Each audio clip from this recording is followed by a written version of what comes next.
29 de marzo de 1956, Estoril, Portugal. Es una tarde tranquila en la somnolienta ciudad balneario de Estoril, Portugal, donde vive su exilio la familia real de España. Poco después de las 8, en su residencia llamada Villa Giralda, un disparo quiebra la calma. Es un disparo que asombrará a Europa y sacudirá a la familia real española hasta sus cimientos. En la mañana, el trágico incidente es titular noticioso. Según la Embajada de España, un hijo del exiliado rey de España, el príncipe Alfonso de Borbón, de 14 años, ha muerto por un disparo de pistola en la cabeza. La versión oficial fue que era un accidente. Alfonso se había matado por un error al limpiar un arma. La familia dispone un funeral para el día siguiente. El funeral fue muy emotivo. Cuando llevamos el féretro al cementerio de Cascais, donde fue enterrado. Caminando tras el ataúd, sumido en evidente dolor, va el padre del príncipe, don Juan de Borbón, heredero del trono de España. Obviamente, el padre estaba devastado. La procesión le iba por dentro. Y fue terrible, sí, una cosa terrible. Detrás de don Juan, vistiendo el uniforme de cadete militar, va el hijo mayor del rey, el príncipe Juan Carlos, de 18 años. Luce consternado. Es de suponer que Juan Carlos estaba muy afectado. Un velo de silencio cubre esta muerte. Hasta el 17 de abril, ese día, un diario italiano, Il Settimo Giorno, publica algo perturbador. La declaración oficial de la Embajada Española es una mentira. La prensa italiana lo recogió y dio la versión que había sido Juan Carlos quien había disparado y había matado a su hermano de un disparo en la cabeza. Pero sin que se hubiera ordenado una investigación de la muerte, permanecen serias interrogantes. ¿Estaba ocultando algo la familia? ¿Qué papel, si alguno tenía, desempeñó Juan Carlos, actual rey de España, en la muerte de su hermano? Un periódico italiano ha publicado un artículo señalando que Juan Carlos, de 18 años, hijo mayor del exiliado rey de España, pudo haber matado a su hermano menor. Esto contradice abiertamente la declaración oficial de que Alfonso se había disparado accidentalmente mientras limpiaba un arma. La versión era que los dos hermanos jugaban juntos con un arma que se disparó accidentalmente, teniéndola Juan Carlos en la mano, y que la bala alcanzó a Alfonso. La reacción de la familia real española es sorprendente. Un silencio pétreo. Algunos piensan que la falta de respuesta es prueba que el periódico se enteró de algo. Otros no están convencidos. Yo no creo que la intención fuera ocultar algo. Tenían pena. No se quiere decir con palabras lo que sucedió. Es una afirmación agraviante, y para quienes conocen a los príncipes, una denuncia impensable.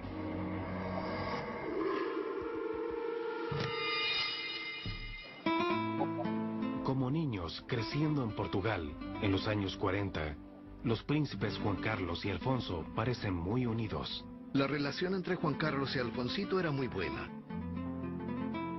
Don Alfonso admiraba muchísimo a su hermano. Y Juan Carlos siempre fue muy paciente con su hermano, lo adoraba. Pero sus padres, don Juan y doña María, trataban a los niños en forma distinta. Como el hijo mayor y heredero del trono, Juan Carlos era sometido a una estricta disciplina. Don Juan como padre era muy exigente. Se esforzó por educar a su hijo con la severidad que correspondía al que era el heredero de la corona española. Con solo 8 años de edad, Juan Carlos es enviado por sus padres a un internado. En contraste, Alfonso, llamado Alfonsito, permanece en casa en Portugal, donde consolida un vínculo cercano y afectuoso con su padre. Era muy talentoso, con fantástico sentido del humor y muy travieso. Era el preferido, el niño bonito de la familia.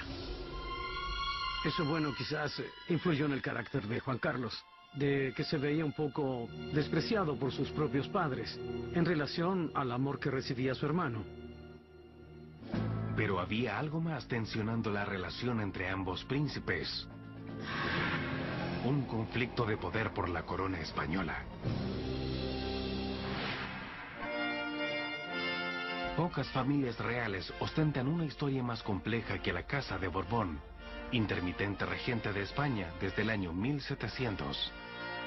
Es una familia de origen francés que llegó a España. En general fueron gobernantes mediocres. En 1931, el abuelo de Juan Carlos, el rey Alfonso XIII, huye de España cuando las elecciones dan el poder a constitucionalistas antimonárquicos. Alfonso insiste en que regresará al trono, que sigue considerando suyo. Pero 10 años después, el monarca desterrado muere. El sueño de retornar a su reino recae en su hijo, Don Juan, y sus nietos, Juan Carlos y el fatalizado Alfonsito. Hacia los años 40, Don Juan, heredero del trono español, desposa a María de las Mercedes, y juntos llevan la vida excéntrica pero lujosa de un exiliado futuro monarca en Villa Giralda, de Estoril, Portugal. Villa Giralda era una casa muy grande. Las habitaciones se llenan con las voces infantiles. 2 hijas, Pilar y Margarita, y 2 hijos, Juan Carlos y Alfonso. La vida de la familia en Villa Giralda es feliz, pero Don Juan resiente mucho su destierro. Contaban con el apoyo de una serie de familias nobles españolas. Don Juan se sentía mal por eso. Le parecía algo humillante. Don Juan ansía regresar a España y su trono, una meta que transmite a Juan Carlos y al amado Alfonsito, ambos peones en el juego de poder por un trono que parece inexistente. En 1936, 5 años después que el abuelo de Juan Carlos marchara al destierro, el general Francisco Franco asume el control de España. Decía que era monárquico, no era tal cosa. Franco era franquista. Franco era un militar. Quería las cosas bien ordenadas. Él no pensaba experimentar con ideas democráticas extrañas. Franco asume el rol de dictador absoluto en 1939 y dice a la nación que regirá hasta que se estabilice el país y entonces retornará el rey al trono. Pero Don Juan quiere recuperar el poder tan pronto sea posible. Quería que Franco lo nombrara a él rey, eso quería. Y bueno, y que Franco se retirara. Pero Franco no estaba para esa labor. Don Juan es como ese equipo de fútbol que pierde por 12 goles y cree que va a ganar. Para que Don Juan tenga éxito en regresar al trono, se requerirá un cambio de actitud importante. En 1948, ve una oportunidad. 25 de agosto de 1948, Golfo de Vizcaya, costa española.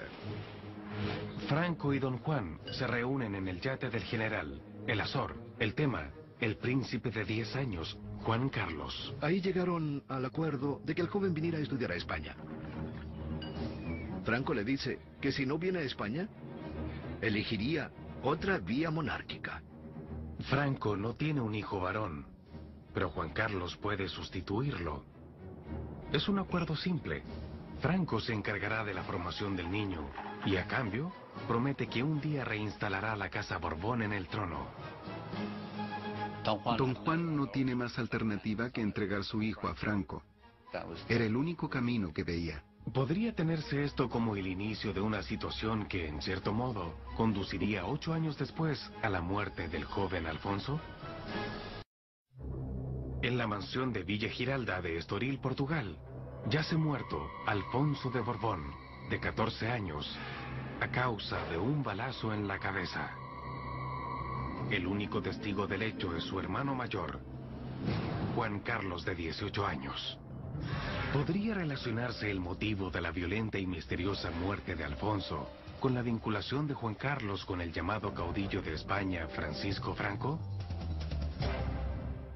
Noviembre de 1948, España. 8 años antes de la muerte de Alfonso, Don Juan ha enviado a su hijo mayor Juan Carlos a un país que éste no conoce. España. El joven príncipe viaja al antiguo palacio de su familia en Madrid.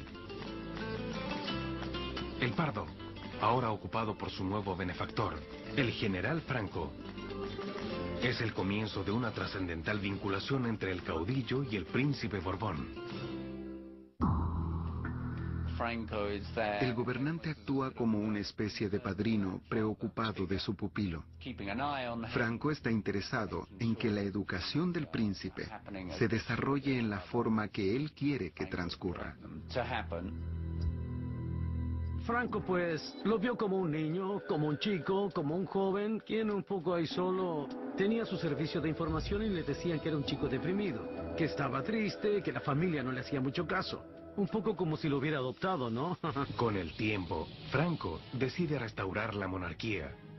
Pero en lugar de poner en el trono a Don Juan, decide coronar a su joven protegido, Juan Carlos, cuando esté listo. Juan Carlos estaba siendo preparado y entrenado para suceder a Franco como jefe de Estado. Durante 8 años, Juan Carlos recibió educación en escuelas militares elegidas por el caudillo. Marzo de 1956, Estoril, Portugal. En 1956, Juan Carlos, siendo cadete en la Escuela Militar de Zaragoza, viaja a Estoril en una de sus escasas visitas para celebrar Pascuas con su familia. Era un Jueves Santo. Se celebraban los santos oficios entonces en la iglesia. Ellos asistieron a misa. Cuando regresaron a Villa Giralda, la familia se reúne en la planta baja. Pero Juan Carlos y Alfonsito suben a su sala de juegos para entretenerse un rato.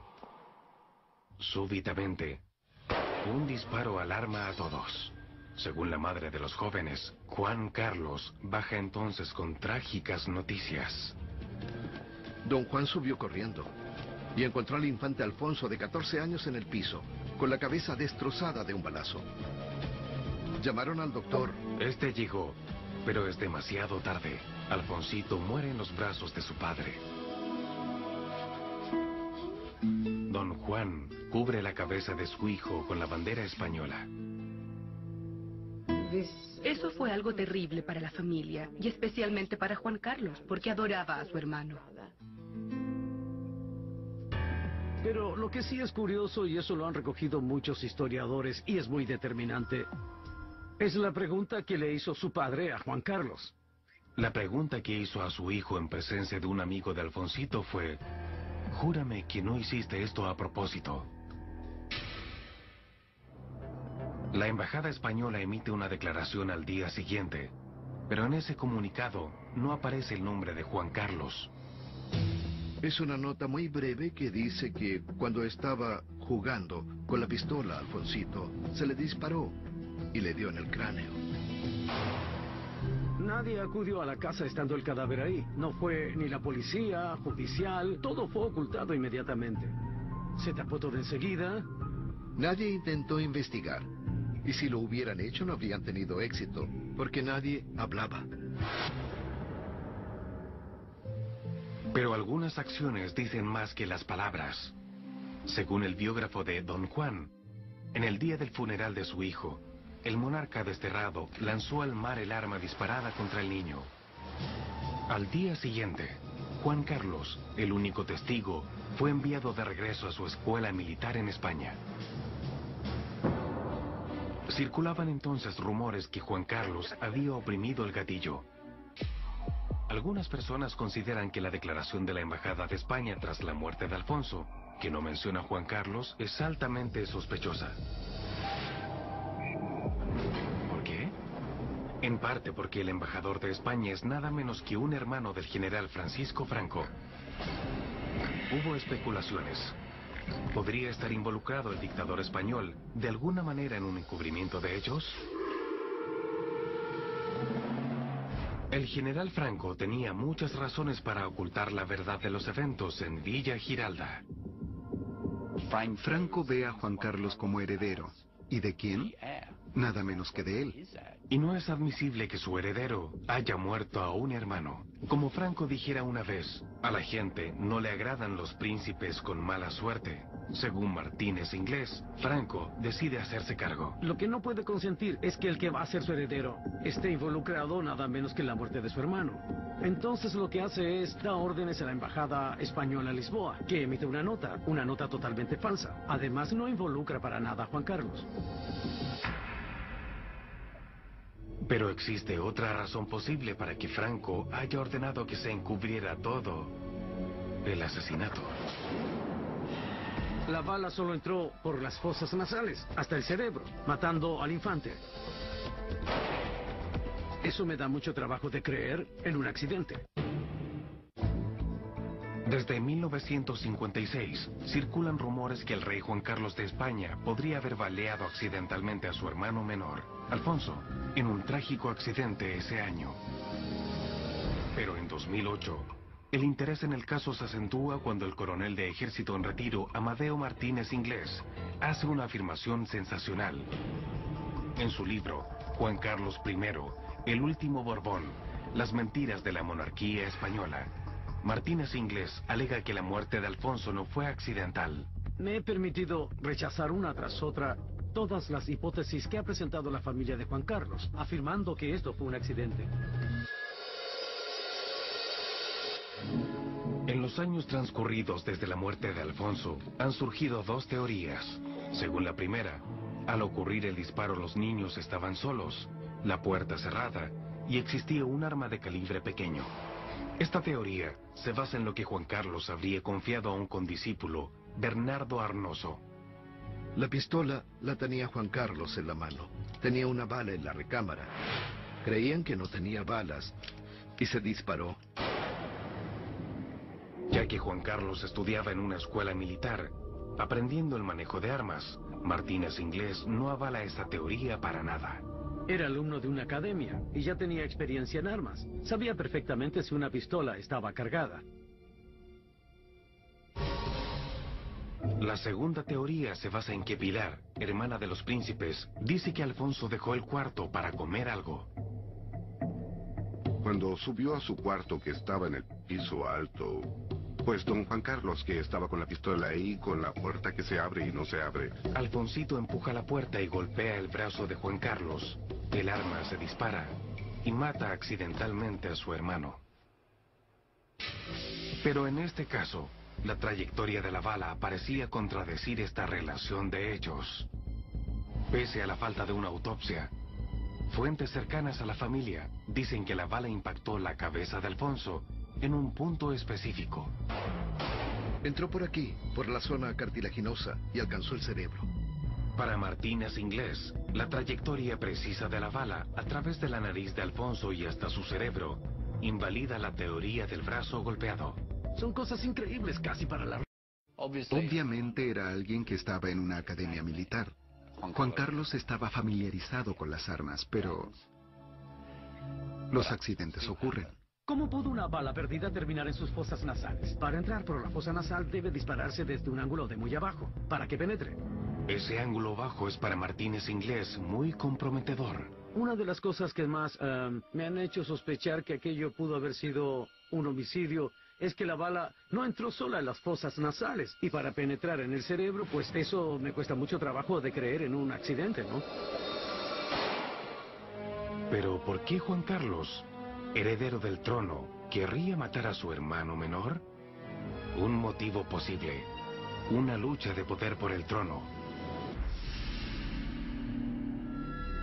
Don Juan sabía que su hijo y Franco eran muy cercanos, que Franco formaba al joven a su imagen. La relación entre Franco y Juan Carlos era íntima. Juan Carlos era su segundo, el que le obedecía en todo y que le visitaba con frecuencia en palacio. Según Martínez Inglés, Don Juan estaba por jugar la última carta que le restaba. Temía que Franco fuera a entregar la corona a Juan Carlos y no a él. Deseaba que eligiera a su hijo menor, Alfonsito, y no a Juan Carlos como monarca sucesor. Estaba pensando seriamente en desheredar a Juan Carlos y en nombrar a Alfonso su heredero. Franco hizo ocultar micrófonos en casa de don Juan para saber lo que éste proyectaba. Franco grababa todo lo que hablaba don Juan. Franco hacía grabar todo. No es de extrañar que a Juan Carlos le llegara la noticia, ¿no? Martínez Inglés afirma que Juan Carlos, leal a Franco, valió a su hermano menor para asegurar su posesión del trono. Pienso que esa hipótesis prueba que su muerte fue una cosa premeditada. Dice Martínez Inglés que la evidencia más clara es la impresionante recriminación a Juan Carlos después del baleo. Júrame que no hiciste esto a propósito. Un padre que conoce a sus dos hijos y hace esa pregunta después de lo ocurrido, básicamente está admitiendo que su hijo es capaz de matar a su hermano. De una manera premeditada, ¿no? Pese a todas las dudas, Juan Carlos nunca es cuestionado por la muerte de su hermano. Y la transición de poder sigue el gran plan de Franco.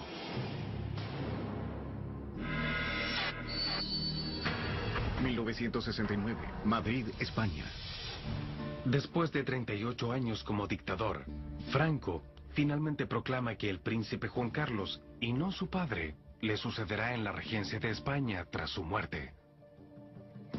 España está en la singular situación de tener un rey designado al trono por un dictador. Es un caso extraordinario. 6 años después, en 1975, muere Franco. Por primera vez desde 1931, un rey de la Casa Borbón rige en España. Con la ascensión de Juan Carlos al trono, los negros días de la muerte de su hermano Alfonso quedan muy en el pasado. Hasta 2008, cuando un atisbo de renovado interés en el caso de Estoril se traduce en una solicitud de investigación judicial. ¿La misteriosa muerte del príncipe Alfonso llevará finalmente la inquisitoria real que merece?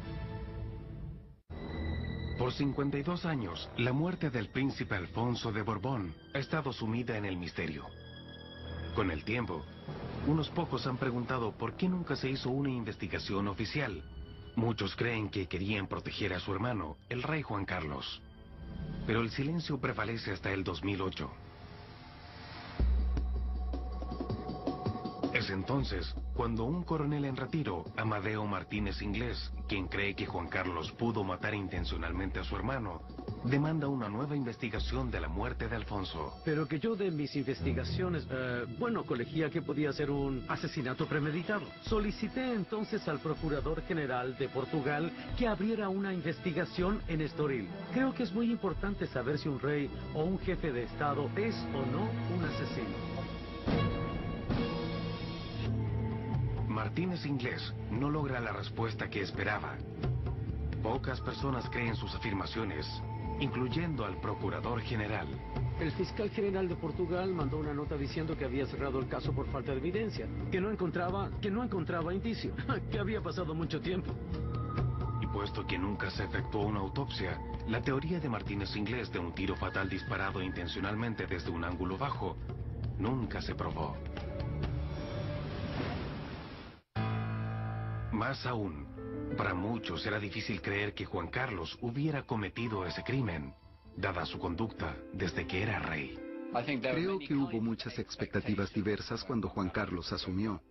Juan Carlos era rey porque Franco lo había elegido. Lo razonable era suponer que habría cierta clase de continuismo. Muchos españoles esperaban que el nuevo rey sería un mini Franco.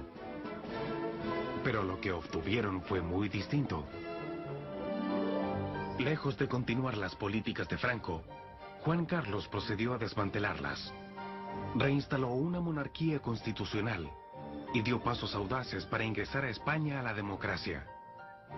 Finalmente, Juan Carlos transfirió gran parte del poder monárquico a un gobierno democrático. Como resultado, hoy es considerado como uno de los gobernantes más populares del mundo iberoamericano. Sobre todo me parece que se ha rendido un gran servicio al bien común de los españoles. Pudo haber seguido cualquier rumbo, pero tomó el que conocemos, el de la democracia. Tomando en cuenta que Juan Carlos no siguió los pasos de Franco, para muchos es difícil creer la teoría de Martínez Inglés de que Franco hasta hizo que lavaran el cerebro al príncipe para que matara a su hermano. Sí, mire, cualquier especulación que se haga sobre eso Fue un accidente lamentable, fue un doloroso accidente que le pudo haber ocurrido a cualquier familia. El libro de Martínez Inglés fue generalmente desestimado cuando se publicó, pero aunque la mayoría no creyó su teoría de que Juan Carlos mató a Alfonso, no hay duda que esa muerte ha tenido un efecto persistente en el rey. Se especula respecto a un aura de melancolía en Juan Carlos, y que fue ese hecho el que lo marcó por el resto de su vida. Marcó mucho a don Juan Carlos porque ver a su hermano morir le privó de la alegría de vivir. Esa la perdió y la verdad es que no la recuperó nunca. Octubre de 1992, Madrid, España. 36 años después del veleo y 17 años después que asumiera el trono, el rey Juan Carlos hizo su primer y único gesto público hacia su hermano. Don Juan se sintió enfermo de muerte y deseaba que su hijo regresara a España y fuera sepultado en el Panteón Real. Juan Carlos dijo sí y trajo a don Alfonso al país. La ceremonia familiar en la cripta real de El Escorial, cerca de Madrid, fue privada. Don Juan de Borbón falleció 5 meses después. Con su muerte, se fue su conocimiento de lo que ocurrió ese día y lo que pudo haber tratado de silenciar. Es improbable que alguna vez sepamos qué rol, si lo hubo, cumplió Juan Carlos en el hecho que costó la vida a su hermano de 14 años. Nunca ha comentado esa muerte en público. Hay mucha sensación de misterio en determinadas circunstancias que solo perciben o creen percibir unos pocos. Muchos españoles quizás ni siquiera saben que Juan Carlos podría ser el responsable de la muerte de su hermano. La única persona que sabe lo que ocurrió es el propio rey Juan Carlos. Pienso que nunca sabremos todo lo que pasó entre Juan Carlos y Alfonso en ese cuarto, en Estoril. Eso es algo que Juan Carlos se llevará a la tumba con él. Su silencio asegura que una muerte en la realeza ha de quedar envuelta en misterio.